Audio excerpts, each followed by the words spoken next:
has available. He can get tempo on his side. The deck does play a lot of these 1-2 drops, right? Mana Feeder, Panthera, the Battle Fiend, the Deadeye. But if you don't get those, you're effectively on this burst plan. And it takes a lot of time to get there. And if Token Druid gets any type of fast start, if they have a Gibberling opening, you're just not going to deal with them. You're going to have to hero power them down one at a time. That's the deck, right?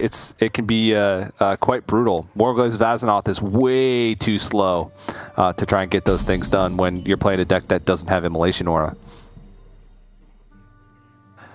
Oh boy, well. All right.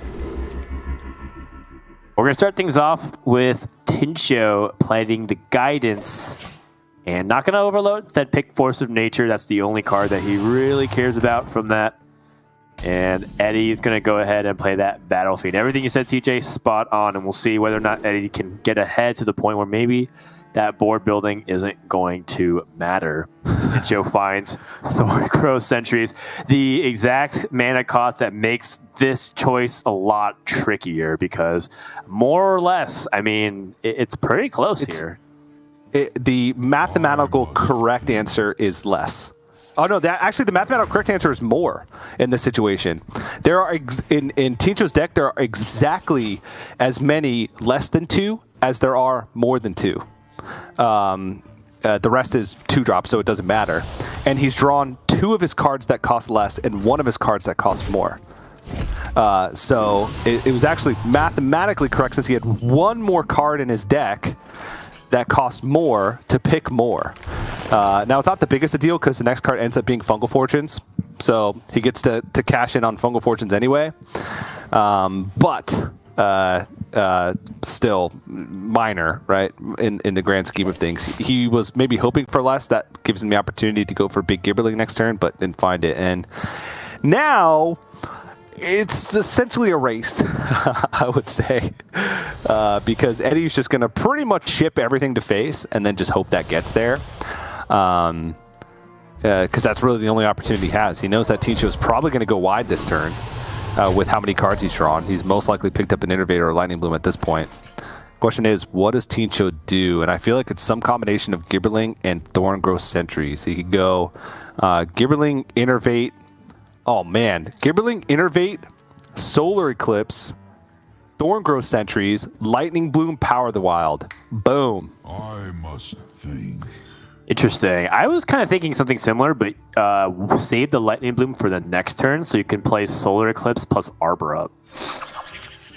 So Gibberling, Innervate, Thorngrowth Sentries, Power the Wild. The problem with this is you're going into a potential Warglaves of Azzinoth turn. Okay. Sure. So I kind of want to play around that by making these Thorngrowth Sentries not able to be traded in. Yeah, that's totally fair. I like that. Soul of the Forest here, you can also convince me of, just for that same reason, to make it really inefficient for your opponent. And then you could do that. But the problem is that you're overload the following turn, and you don't exactly have a good play. So I like the line that you suggested here. This means that if Warglaves of Azzinoth comes down for Eddie, it's not doing anything, right? He can't Warglaves of Azzinoth and Weapon Buff to push through these 3/4. So, yeah. Okay, so Wandmaker, I-Beam, Hero Power, then trade over the 3/4 and leave 15 power on board? That is his best play, and I don't think Eddie really gets to do much else here. Philosophy does get to copy the Bladed Lady, and he does have 2 Furies, which means that next turn he can activate it. That's pretty good. Not to mention that he might have the opportunity to pick up something really cheap and activate the second I-Beam and recover some of that health that he's inevitably going to lose. Okay, not great, but still kind of doable, because the thing about it, the reason why I have a little bit of hope is that Tincho is overloaded next turn. And we talk about how you have to really capitalize on the fact that your opponent's going to have a slightly weak turn. Yeah. Oh, Eddie going to save the coin here. Save the coin and not hero power, so the I-Beam's obviously not wasted, but because it still kills the 3/3. I guess it's the same, right? Either the 3/3 would hit you and you take that damage anyway. So it's just the same to do it this way. I mean, Tincho has a nothing turn. Well, he gets to push a lot of damage, so it's not a nothing turn, but Right. no cards able to be played. So just has to probably make some trades over this board and then ship the damage to face. And then, yeah, it's on Eddie to try and find a way to fight it. Let's see. So Fury plus Bladed Lady. That's 4 mana. And then if he picks up a card that he could dump, which would just be a 1-drop, it'd have to be Battle Fiend. Then he could also play the I-Beam as well. Or like Illidari Studies coin I-Beam if he picks it up from Illidari Studies. But it's going to be rough because either way he's going to be leaving minions on board. Right. And then Arbor Up should be a devastating amount of damage. Finds Kazakis, not going to be good enough. I think Eddie was holding the coin in case he found a War Glaze, but either way, this is a tough spot. Double Blade Lady. He can play 1 Blade Lady and an I-Beam as well, but you know the positioning of his cards quite unfortunate. Yeah, and I think he will be dead. There'll be 3 minions on board. It'll be at 14, so it'll be 9 plus 6. That's 15 damage. So yep, Arbor Up will end the game. Yep. Yeah, and the more I think about it, I think Eddie gave himself an out actually for the Warblades too, to get some lifesteal going. Either way, it was not happening. It's a tough matchup, very much Druid favored, and Tincho able to get that win. We anticipated Druid, despite his win rate being pretty rocky, having pretty good matchups, this being one of them. And Tincho's off on the right foot. And you know, how big would it be for Tincho to be a newcomer, having a lot of support from the LATAM community, and then be able to win in week 2? That'd be huge for him and everything that he represents from the community that he's part of. So really happy to see that Tincho's able to find some success to start things off in the series. But, you know, it's just the beginning, and this one felt a little bit like a freebie, right? Like, this is not really much that Eddie can do from his spot. It's a deck that's naturally preyed upon by this kind of board setup, and Tincho had a pretty good hand. Yeah, he did. I mean, anytime you get to go for those Gibberling openings, or even Goldfly Swarm would have been quite good in that position, whichever way you slice it. Innervate Goldfly Swarm at some point. It's just a really tough matchup. The mid-range Demon Hunter has pretty polarized matchups where decks where it has setup time that don't have ways to defend themselves, it crushes. And then these decks that just go wide and can burst you out can get really tough. Eddie was like a paladin away from having nearly the perfect lineup for the field this week, I feel. Instead of that Demon Hunter. Granted, these players had 24 hours to try and find optimal lists after the balance changes, as we've mentioned previously in the broadcast. But now we'll get to go to the Face Hunter. So this has been, again, as you mentioned, one of the highest win rate decks in week number 2 across the regions. And it does just have a high power level.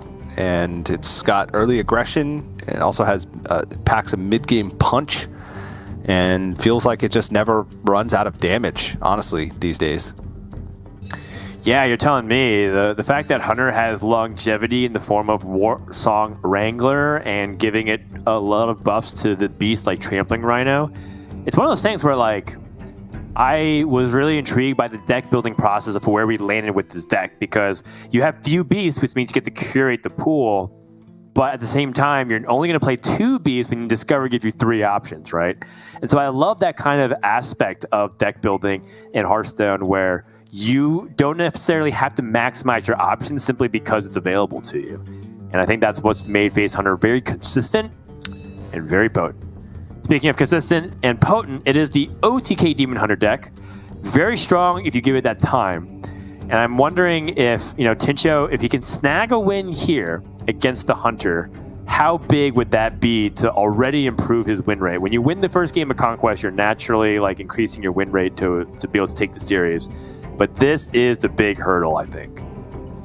Yeah, this definitely is. In the past, in previous iterations of OTK Demon Hunter and Face Hunter, as the Demon Hunter, you could pretty much abandon the combo altogether and just play for Moargs and lifesteal and just lifesteal out their damage and play that kind of war of attrition. But long gone are those days because, as we mentioned earlier, Face Hunter just, because of that, all the mid-game stuff that they have, the Trampling Rhinos, the Barracuda Bane, the ability to just weave in hero powers alongside big burst damage like Piercing Shot, it's hard to heal out, and usually you have to find a way to win unless you're taking absolute control over the board and over your life total. So it's a lot tougher of a matchup nowadays. You have to find this balance of holding on to enough to where you can still find a win while also making sure to keep your life total in check. And that can be a tough one. That can be a tough balancing act. Yeah, and, Hunter's so good at making it really hurt if you choose wrong. Like, okay, I'm in a scenario where, like, maybe 13, 14 life is still, like, I can survive for one turn. And you saw with Frozen, that was not the case, right? Like, Frozen was playing the Kate Demon Hunter. Eddie was able to just pressure accordingly, get the exact lethal. And Frozen, had he could have survived, but, would he be able to win from that position? Probably not. It just seemed like it was Hunter's game to lose at that stage. And I think that's something that's going to be on the mind of Tincho, as he was very familiar with what happened in Eddie versus Frozen's game. Yeah, it's... I feel like the one thing is the ooze, the acidic swamp ooze. Never mind. No Headhunter's hatchets. Thinking of the old version. Actually, yes, there is. No, it's in Tincho's list. Tincho has the Headhunter's hatchet. Ooze will be quite useless, actually, in this matchup outside of Ridling's Rifle, which is not that powerful of a card in the matchup anyway. It's like 4 damage, and that's it. Unless you're sticking minions and can get open the cages. A Prison Felma on the coin, that's a solid opening. Tincho, though, Sigil of Flame, Talented Arcanist, Fell Screen Blast. He probably wants card draw, but maybe even 3-keep. Yeah, this seems like really good anti-aggro hand, right? Like you said, the Talented Arcanist, it's really not about the spell damage. Sometimes just having the 1/3 to pick off annoying 1/1s can be big in itself. So overall, looking real good for Tincho. Now, Eddie, on the other hand, in Prison Felma, great. Everything else, Demon Command is also solid, but you're still thinking about like what are better ways to maximize, something a little bit more proactive than that. The Intrepid Initiate, for example, something that you much rather start off with. So I like this mulligan from Eddie. If he's able to be blessed with perhaps even a double Felma, that'd be the sickest. Still a reasonable start here for both players. Yep. Okay. Oh, okay. Skull picked up in a great position because Tincho has easily dumpable cards on the left-hand side, Spectral side of which also draws cards. So this is quite a good start. And Chaos Strike picked up. That's a nice way to fill up his 2 mana on this first turn. So he's got a nice Chaos Strike this turn, and then Sigil of Flames the following turn, and then Spectral Sight, and then Illidari Studies, and then Skull can come out on 5 quite easily. Yeah, and I think that this goes to show you something that's pretty nice about Tincho's mulligan, which was that he didn't do something reactive, or he's not holding on to things that are reactive. He's trying to do stuff that it's more proactive, like his Chaos Strike. And so overall, I think that like it shows you that like if you had Fellscream Blast, his Arcanist, they're not doing anything. At best, the Arcanist is just trying to intercept that damage. However, now we're in a position where in turn 3 with the Felmaw unleashed from the dormant state in just a minute or so, Tincho has to figure out what's the best course to set up. Do you preemptively Sigil to try and discourage a turn 3 development, knowing that Eddie isn't really doing much on turn 3 if he didn't hit the Wolpentinger? But if he did hit Wolpentinger, then he doesn't feel like he wants to play that because then it gets immediately swept up by the Sigil. So I think this makes sense from Tincho's perspective. I'm going to go ahead and save the Illidari Studies for a different time. Yeah, I agree. And I think even more so than just trying to prevent a board is just the timing, right? He wants to be able to dump both Spectral Sight and Illidari's Studies next turn so that he can play Skull on 5 before the pressure ramps up too intensely. So I think just because of that, I want to start dumping cards from that left side of my hand to make room for that. Because it can be hard to find opportunities to cast Skull in this matchup. The earlier you can do it, the better, because then that gives you more options as the board presence starts to ramp up. Eddie, though, still, even though Awkward Hand's still weaving in here, I-Beam off the top! That is sick! Wow. That is like the perfect sequence of draws, because now he gets to do everything that he wanted, set it for Skull on 5, and go into an empty board. That is insane. Yeah, that's pretty much what he needed to do, and a huge checkpoint cleared, right? Which is the first few turns of building pressure. Now, the next major checkpoint is, I mean, the Skull Gul'dan able to get him some nice card draw, but can he withstand the follow-up pressure? And he can. He picks up additional ways to deal with that Knife Vendor if he wants to right now.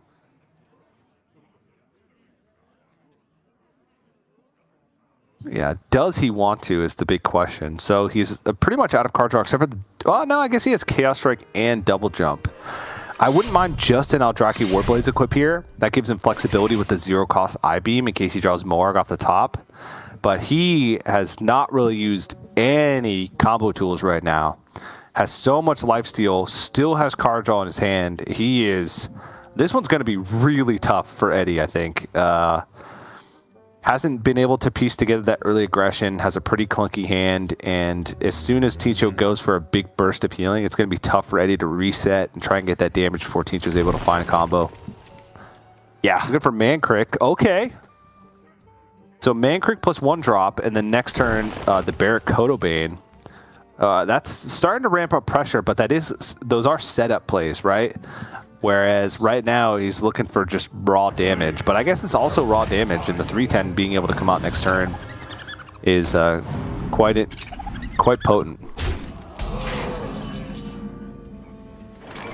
Oh, there's Moarg. Okay.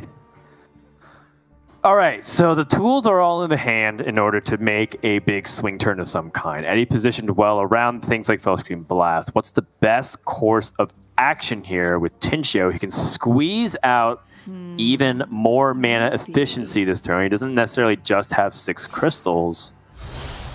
Start things off with the Chaos Strike. Another Moarg.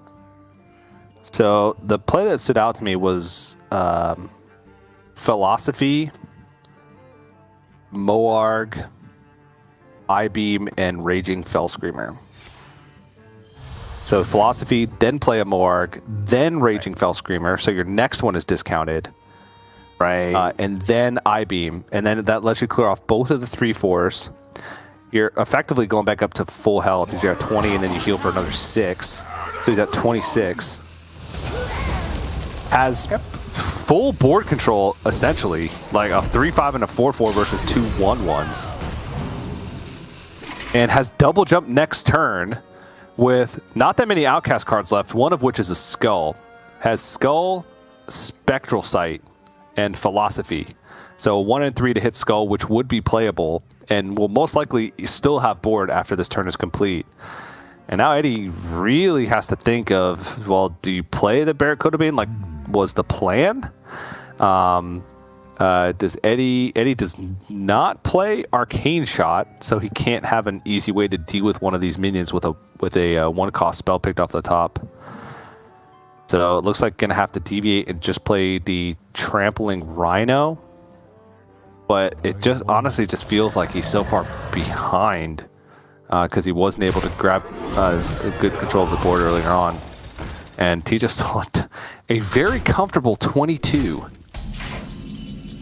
This is a great spot for Tincho. Let's go. Deal immediately with that. Just the Rhino. nuts. Finds Oh my the gosh. Skull. Oh, It's the 1 and you can 3. see him tunneling in. Tincho's Lethal feeling next it. turn. Not discounted. Second copy of the Eldrazi Warblades also discounted. Does Tincho just win next turn? He does. Because he's going to have likely. four from the Eldrazi Warblades, double Moarg, one will cost 0, one will cost 2. So that's 2 mana. Then Il'gynoth, Blood Mage, Thalnos, Fell Screen Blast. So that'd be +1 spell power. Doubled once is 4, doubled twice is 8. So just that alone is 24. Doesn't even need the Eldrazi Warblade, so doesn't even equip it. 24 damage from hand next turn with only 3, 4, 5, 6 mana. That's all it takes to deal 24 damage. 6 mana. And as long as, once again, Tincho is in a position to do it correctly, as long as he does not mess up anything, he's got Eddie covered and then some. Just going to count again, right? Just to like 100% make sure. I mean, Yeah. Yeah. He has 28 damage. No, wait. He has 30 damage. He could go Eldrazi Warblade's Hero Power, Il'gynoth, Moarg, and Blood Mage Thalnos. And that's a full 30 damage combo. Plus Fell Screen Blast. Let's see. 2, 3, 4, 5, 6, 7, 8. Yeah, 8 mana. That would take to do that. I don't know why he went with... He wanted to get the I-Beam into to cast for 1, I think. Not that it really matters for the exact reasons you mentioned. It just felt like he was trying to squeeze out a little bit more efficiency. But yeah, Eddie knows exactly what's about to happen. Just gets the kill. Had an additional I-Beam for damage. In fact, it was even north of what you were describing, TJ, about how much. Yeah, that was not even including the I-Beam. I-Beam or Jock Warblade's Hero Power. So he had 28 plus I-Beam, which was 4 doubled once, doubled twice, another 12. He had 40 damage that turn. It was a lot. There's no way Face Hunter was surviving that. And Tincho, just like that, has cleared what we consider to be the major hurdle in terms of getting clear skies moving forward. He does have the Demon Hunter win on top of the series that he's able to start with here. So now we're looking at the Hunter is the final deck remaining for Tincho. And Eddie, I mean, he has to deal with one of the highest win rate decks in all of Grandmasters in week number 2. Can he defeat Tincho's Hunter deck 3 times? That's going to be really tough. One of those draws from Tincho surely is going to be nutty and really difficult to stop. Yeah, there's... Eddie's a massive underdog for the remainder of the series. I mean, he's got decent matchups against Face Hunter. This one's just going to be essentially 50-50 because of the it will be a mirror matchup. I even think Tincho has a slightly better variation for the mirror matchup because it's got a little bit more like early game to take control of the board. Like 1 Knife Vendor. Knife Vendor is not a great card in the mirror matchup, whereas Eddie has 2. He's also got Headhunter's Hatchet, which you can help clean up the board and take out some stuff. And Arcane Shot, I don't think that makes much of a difference. All in all, very similarly built decks. They're both trying to do the same thing. I'd give like a slight 50.2 versus 49.8 for Eddie in favor of Tincho. So this comes down to opening hands and how both players manage the mid game, because that can be the kind of the crucial part. The trading blows with trampling rhinos, trying to get board initiative, trying to find a balance of trading off board and pushing damage, whether or not you're the aggressor. Traditional aggro mirror things. Very much so. What could be the final game of this week coming up? Tincho has the 1 drop that he wants. Would love to follow it up with a little bit better on turn 2. Adorable Infestation. 2 of them. This is the exact kind of opening hand you want. So now Tincho says, please do not kill this thing. I will win if you don't kill it. And Eddie has the wound drop. So, yep. Brutal start. Okay. Oh, okay. it's Finds another 1 drop. What? Wow. Oh no. And Eddie with a nod of the head just says, okay, wow, he just has it. Wow, he just has it. Now Eddie has to pick up the remaining pieces here. Yeah, I think Scavenger's Ingenuity is too risky in this situation. Just because if it hits Trampling Rhino, you're no closer to taking back the board. It seems like Coin Mancrick is probably the option, especially with Bronco Bane in the deck. And then needs to find something to fight back on the board in the next turn, right? Oh, geez. Yeah. I mean, that Pack Runner plus the Adorable Infestation, that's going to be hard to stop, right? Because he just gets additional damage. Now you can use it to improve his board state and make it difficult for Eddie to trade into. Yep. He's so far ahead. Going all face. I like that as well. I like it. Needs to hit Volpertinger here. Okay. Okay. Huge. But the Ridling's Rifle is also potentially really impactful as well.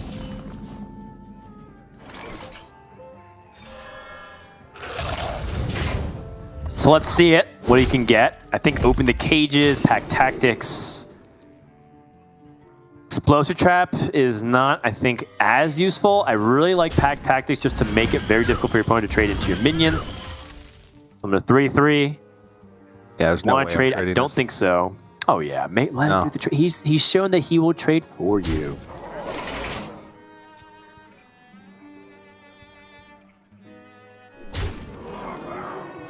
Piercing shot. Move on. All right. Eddie's just got to hope for no development this turn. Wow, it's really powerful. It's a lot of damage. Freezing trap. And then piercing shot 1-1. And then, oh, Eddie's going to play Barracuda Bane and the Ogre's going to get frozen. Yeah, it's tough because now like Tincho's just so far ahead of tempo. Oh! Ogre comes back and immediately freezing trap activates. Maybe not so terrible because now Eddie knows that it's freezing trap. It might be able to deviate off of the... Oh. Okay. Finds the other pack run or finds a pack runner for himself to maybe start fighting back. I mean, that helps. Every little bit helps. At this point, preserving a single hit point can mean the difference between getting a chance in this game or being locked out entirely. Yeah. He's seen freezing trap. He knows that the other secret is a minion secret, so he's probably not going to trade this rush minion into anything because he just want to give more power over to Tincho. The question is, again, he has to hope for a relatively dead turn from Tincho. He knows that there's one Marcel Cub and another random card.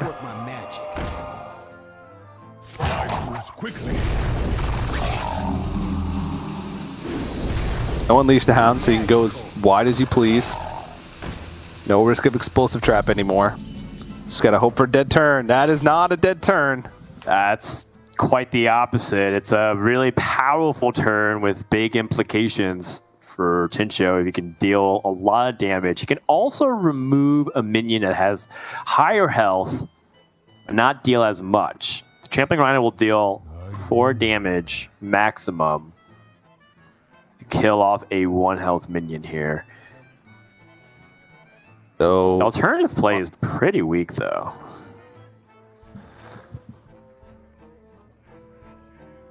He still has got to do the pack tactics, math, right? Yeah, it's pack tactics. He's got to do the math. Let's see if he goes Trampling Rhino, pushes 4 because he attacks into a 1-1. And then he goes face for 2 more. That's 6. 7 is not that great of a break point because it would have to be like exactly hero power plus piercing shot. He's already used 1 piercing shot. And then he's leaving so much more power up on the board. So finds the middle ground with the Intrepid Initiate to take off much power, but also leave at 8, which is a good number for a 2-turn setup. Right. Okay.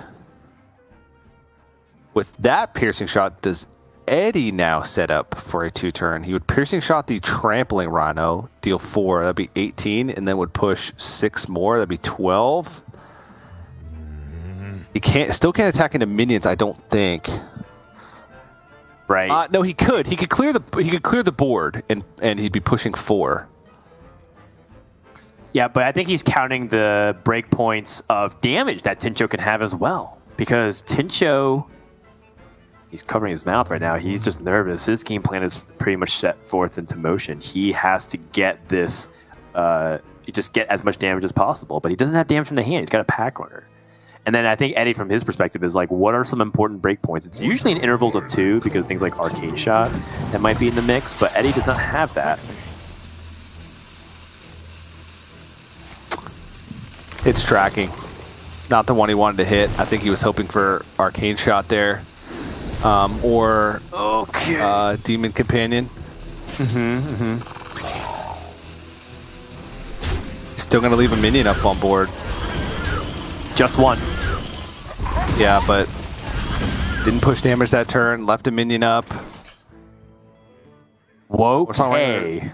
Trampling Rhino. I mean, that should be enough. That's going to be a 7 attack. He's going to weave in a hero power this turn and probably push face. So then it would just need to be a 4 health or more minion. Not even. He would just need to be able to deal just a small amount of damage. He could also go Volpertinger. Okay. No, he wants just to be able to have the damage from hand. The caveat is that Tincho or Eddie could trade his own minion away, then Piercing Shot if he wants to remove the ability for the Rhino to end the game. Especially if Tincho's not going to play anything, which means that Eddie knows it's Rhino 100%. If it was Wolpentinger, would have played it a while already. So with that in mind, I wonder. does Tincho push that extra damage here, which he feels like he might need? I'm not sure if the 5 makes that breakpoint difference. Let me check real quick. He's got a Headhunter's Hatchet. It does mean that shot. It does mean that if he just plays... Yeah, it does mean that if he just plays a... Eddie needs to make sure that he doesn't leave a 4 health minion on the board. He has to kill both of these things and leave 5 health on the board. So I'm thinking trade the 3-1 into the 1-1 and then Piercing Shot. If he Warsong Wranglers, he just dies because there's a Trampling Rhino in hand. Trampling Rhino plus hero power is enough. Right. He can't even play Warsong Wrangler. He needs to trade the 3-1 into the 1-1 and then Piercing Shot the 3-4 and then hope that he has enough damage. Oh, he can also this works too. Oh, no, this is better because then he gets Piercing Shot on this one and then can trade over the Rush Minion plus the 3-1. And then hero power and he puts him down. Oh, man, this could be close. If Tincho doesn't draw damage off the top, this could be close. So he needs to trade in the 1-1 and the 3-1 and then go face. Put him down to 12 with 3 represented. Right. Tincho needs to draw a little bit extra damage. Quick Shot would do it. Mancrack is not it. Okay, now... Eddie needs 9 from hand. Yeah, Tincho needs to kill this minion, right? Because if he doesn't, then he's going to take an extra 3. So now, excellently set up by Eddie. Tincho puts Eddie down to 1. Eddie can't do it from here. He just doesn't have the damage. No, he's second Quick Shot? It'd have to be 12 from hand. He just can't do it. It's not enough. He's just barely short. That's not going to do it. Well played. And Eddie throws out the well played. With that, Tincho with a 3-0 sweep in week 2 will be the winner and get 5 points, $3,000. But most importantly, he gets the crown to take home for Latin America, for Argentina, for Tincho, the newcomer to Grandmasters this season. You can see how happy he is and what it means to him to get that victory. Well done. And in a 3-0 fashion as well. That's got to feel real good. Yeah, I mean, he felt dominant, honestly, throughout all the way back and through the decider matches. There was one close series, but other than that, it just feels like Tincho's firing on all cylinders right now. And we say the newest Grandmaster, and we mentioned it earlier, but I mean, very new. Like 2 weeks before the season started, that's when Tincho found out that he was going to be competing in Grandmasters. So going into 2020, or 2021, he was probably just thinking, I just want to get in. And he got in a lot earlier than he probably expected to, and was just able to win second week and actually have a pretty good performance in week number 1 as well. I think going out in the quarterfinals, maybe in the decider matchup. So now he's cruising. 5 points is a lot. We talked about the tournament structure. There's going to be half the players in the field are going to earn 1 point or less, and only one player earns 5. So that's a pretty big bonus. He is well set up to have a successful season with just this one win. Absolutely. And the most important thing that